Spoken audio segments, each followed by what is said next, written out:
시청자 여러분 안녕하십니까? 지방자치의 생생한 소식을 전하는 Kren 뉴스입니다. 첫 소식입니다. 그동안 전주 한옥마을로 국한됐던 국제 슬로시티 인증이 전주시 전역으로 확대됐습니다. 이로써 전주시가 전통과 자연을 보존하고 느림의 미학이 살아있는 슬로시티로 재인증을 받게 됐습니다. 김순균 기자의 보도입니다. 전라북도 전주시 전역이 대도시권에서는 유일하게 국제 슬로시티로 재인증되었습니다. 이에 따라 전주시는 연간 1,000만 명이 방문하는 전주 한옥마을을 중심으로 국제 슬로시티로서의 위상이 높아짐과 함께 다양한 관련 정책을 펼치게 됩니다. 김승수 전주시장은 31일 시청 브리핑룸에서 기자회견을 갖고 전주시가 5년마다 이루어지는 슬로시티 평가에서 노력을 인정받아 이번에 전주시 전역으로 권역이 확대돼 재인증을 받게 됐다고 말했습니다. 한옥마을에만 국한되었던 슬로시티의 범위도 전주 전역으로 확대되어서 재인증되었습니다. 그간 한옥마을은 우리의 자랑이기도 하지만 많은 걱정이기도 했습니다.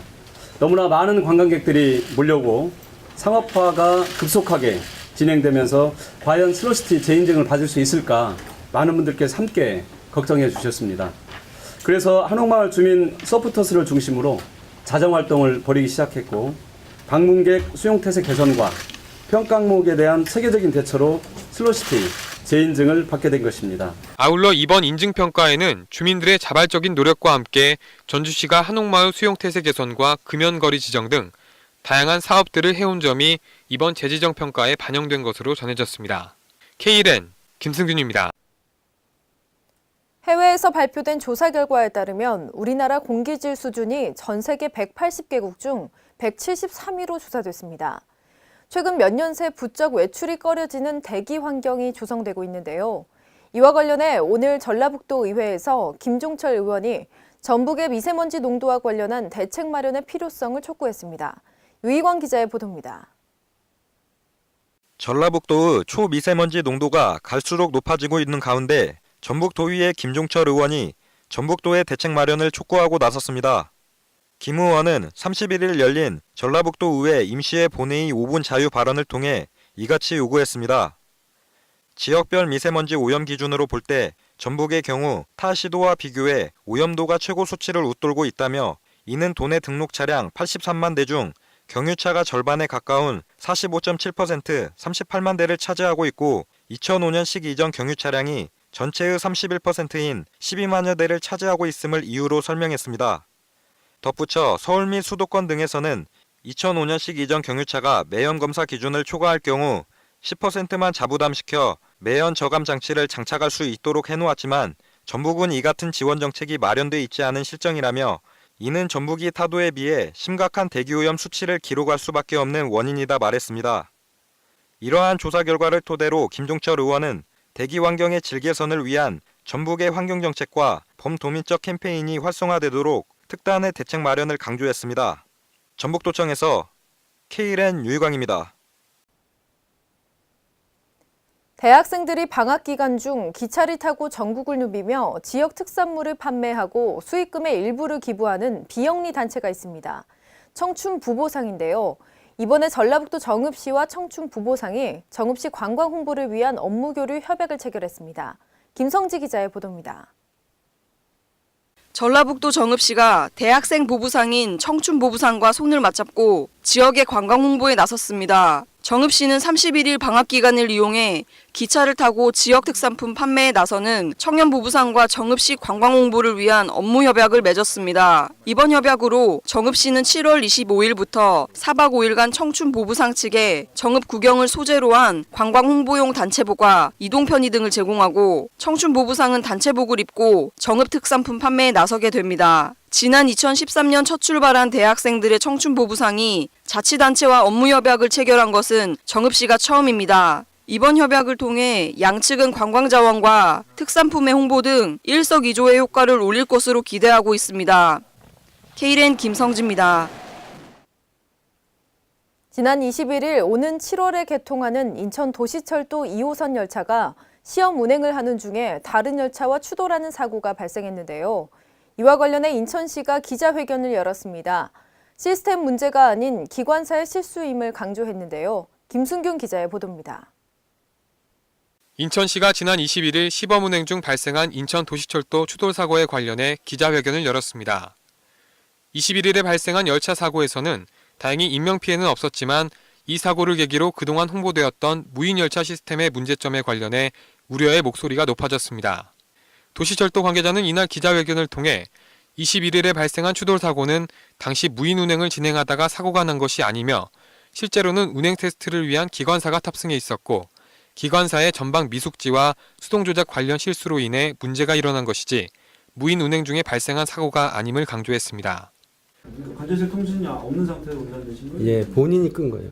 한편 도시철도 관계자는 추돌 사고와 관련한 후속 대책으로 사고 열차 중 대부분은 오늘까지 복구를 완료했고 이미 계획된 개통 일정에는 문제없이 진행되며 무인 운전 시스템에 관해 지속적인 시험 운행과 분석을 통해 차질 없이 진행될 것이라고 말했습니다. K랜 김승균입니다.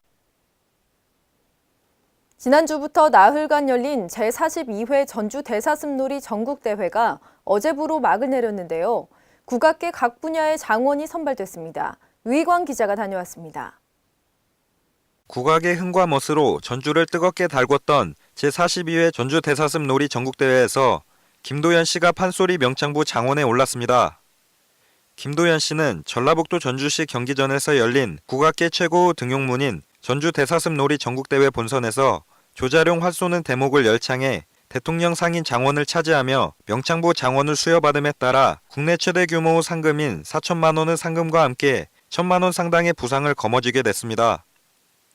김승수 전주시장의 개회사를 시작으로 진행된 이번 대회는 시대를 넘나드는 공연과 신명나는 농악 무대 등 우리 국악의 무한한 발전 가능성을 엿볼 수 있는 무대를 선사함에 따라 관객들로 하여금 열띤 환호를 받았습니다.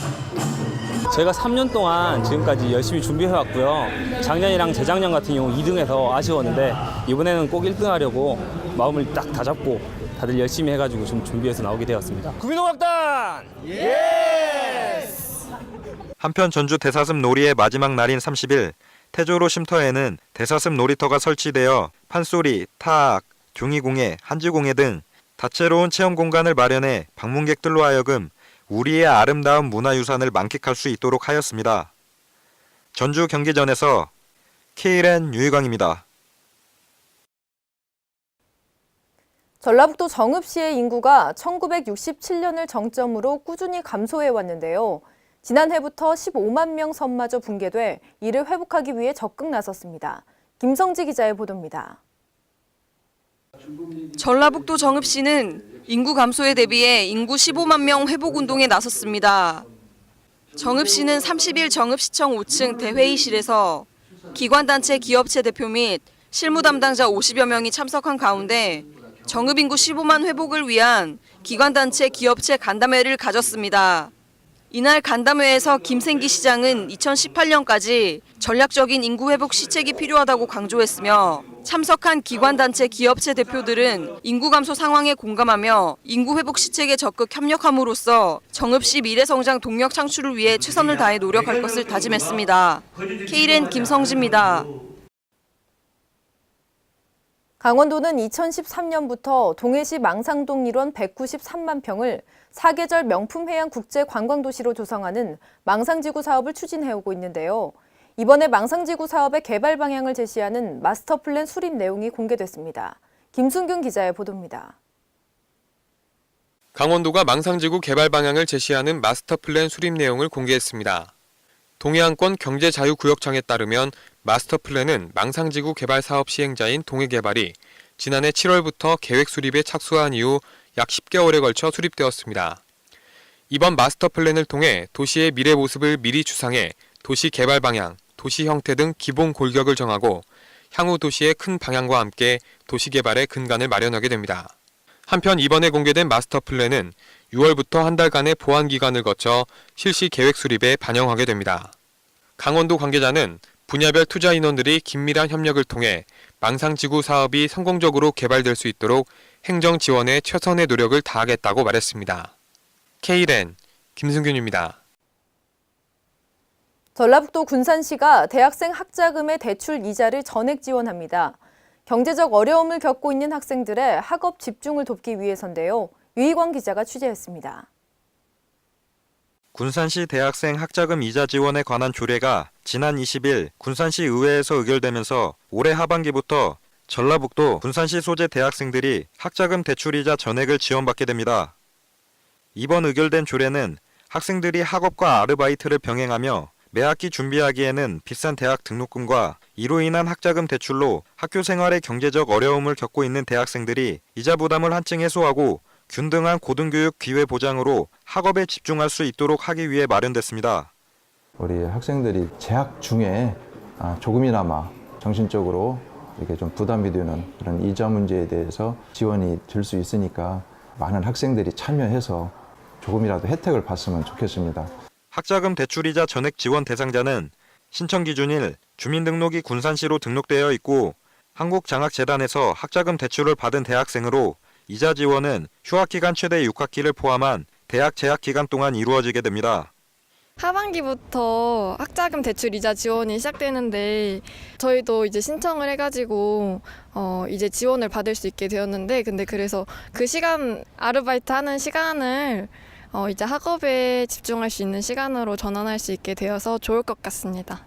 이자 지원 사업과 관련해 소요되는 비용은 향후 추경 예산을 확보한 이후 군산시 학자금 이자 지원 심의위원회 심의를 거쳐 한국장학재단을 통해 지원 대상, 범위, 방법 등이 결정됩니다. 한편 학자금 대출 이자 지원 수혜 가능자는 지난해 기준 1000여 명에 달하는 것으로 파악됐으며 올해를 시작으로 오는 2020년까지 12총 2억 원을 들여 사업을 진행할 계획입니다. KLN 유희광입니다. 이상으로 KLN 뉴스를 마칩니다. 시청해주신 여러분 고맙습니다.